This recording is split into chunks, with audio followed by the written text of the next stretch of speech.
বিসমিল্লাহির রহমানির রহিম। যারা আমার সঙ্গে আছেন সবাইকে আসসালামু আলাইকুম। এনায়েতপুর এটা একটা গ্রাম, আর এই গ্রামের মধ্যে সবুজ শ্যামলে এত সুন্দর মনোরম দৃশ্য আমি আসলে এরকম দৃশ্য কমই দেখেছি, যে ছাদের উপরে দাঁড়ালে এত সুন্দর দেখা যায়, যেটা আপনাদের সবাইকে না দেখিয়ে আর পারলাম না। হয়তো বা সবার কাছে ভালো নাও লাগতে পারে, কিন্তু আমার কাছে ভালোই লাগে, খুবই সুন্দর লাগে সবুজ জিনিস দেখতে। আর দূর থেকে মনে হয় কি পাহাড় আছে, কারণ বড় বড় গাছ যখন দেখা যায় দূর থেকে মনে হয় যে সিলেটের দৃশ্য। এটা ছাদে যখনই আমি যাই তখনই একটু করে দেখে আসতাম, আমার কাছে অসম্ভব ভালো লাগে। আর আমার ভিতরে আসলে সব সময় কষ্ট থাকে, আর এই কষ্ট ঘোচানোর জন্য কত কিছুই করি, কিন্তু ক্ষণিকের জন্য একটু কষ্ট কম থাকে। আবারও যা তাই, সবার সাথে ঘুরলে কথা বললে একটু ভালো লাগে, আবার যখন একা ঘরে থাকি তখন আবার দম বন্ধ হয়ে আসে। এভাবেই যতদিন বেঁচে থাকবো হয়তো বা চলতে থাকবে। আশেপাশে সবাই দেখি কত ভালো আছে, শান্তিতে আছে, যত কষ্ট আমার এই জীবনে, এটা ভাবতে আসলে কষ্ট লাগে।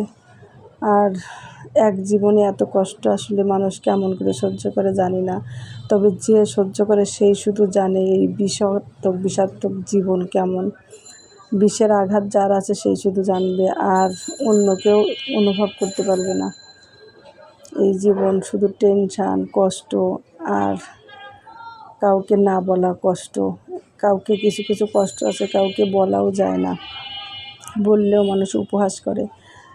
কষ্টগুলো যে কী করে লাঘব করবো আল্লাহ পাকই জানে। আল্লাহর কাছে সবসময় প্রার্থনা করি, আল্লাহ আমার মেয়ে দুটাকে যদি শুধু মানুষ করে দিও, মানুষের মতো মানুষ করতে পারি সেইটুকু, তা না হলে জীবন একেবারেই ব্যর্থ হয়ে যাবে। তো এনায়েতপুরে যে ছোট্ট ছোট্ট টিনের ঘরগুলো দেখতে আমার খুব ভালো লাগে। আর আমার ভাগ্নির বাসাটা 5 তলার পাশে আরেকটা 4 তলা আছে। তাছাড়া আশেপাশে তেমন বিল্ডিং, বড় বিল্ডিং নেই, যেদিকে হাসপাতাল ওই দিকে আছে বিল্ডিং। তো এদিকে শুধুই ছোট্ট ছোট্ট ঘরগুলোর দিকেও আমি তাকিয়ে থাকি, ভালোই লাগে আমার কাছে ছোট্ট ছোট্ট ঘরগুলো দেখতে। ইতিমধ্যে ভাগ্নি আর ভাগ্নি জামাই আবার হাসপাতালে যাওয়ার জন্যে নিচে দাঁড়িয়ে আছে, তো আমি উপর থেকে দেখে আবার একটু ভিডিও করলাম।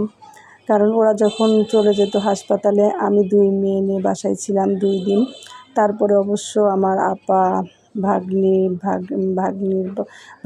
ভাগনার বাচ্চা সবাই আসছিলো, দুলাভাই আসছিলো, তো তখন আবার ভালোই লাগলো। তাছাড়া সব একাই ছিলাম। তো সবাই ভালো থাকবেন, সে পর্যন্ত আল্লাহ হাফেজ।